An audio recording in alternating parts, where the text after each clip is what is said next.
এর বন্ধু মাছের তেলটা আমরা কিভাবে করি তোমরা সবাই দেখো। কাতলা মাছের যে তেলটা, সেই তেলটা আমরা কাঁচা লঙ্কা, পেঁয়াজ আর কিছু বেগুন ছোটো ছোটো করে কেটে ভেজে নিয়ে তেলের ভিতরে দিই। এটা কিভাবে করি তোমরা দেখো।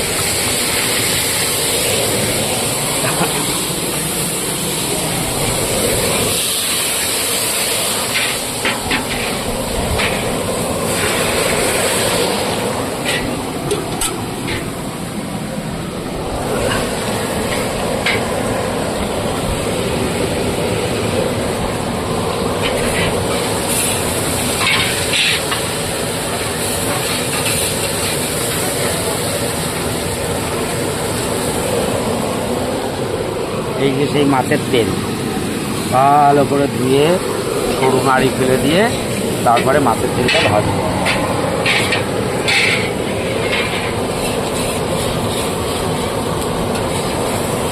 এই যে সেই বেগুন, আমাদের সেই বেগুন, এই বেগুনটা তো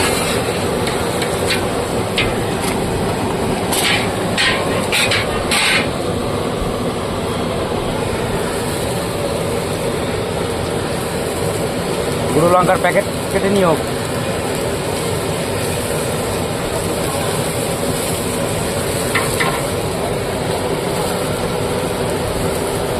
আজ কাজ চলছে নেতাজি বাজার বিদ্যুৎ বিশ্বাসের বাড়ি, তাই সকালের রান্নাটা আমরা করছি আর কি। কীভাবে করি, শুরুতেই আমরা একটা মুসুরির ডাল, টক ডাল করে দিয়েছি, আর একটা এখন মাছের তেল হচ্ছে, সাদা ভাত নেমে গেছে অবশ্য। এই যে সে বেগুন ভাজা, এটা মাছের তেলে দেওয়া হবে, এই যে রাখা হবে।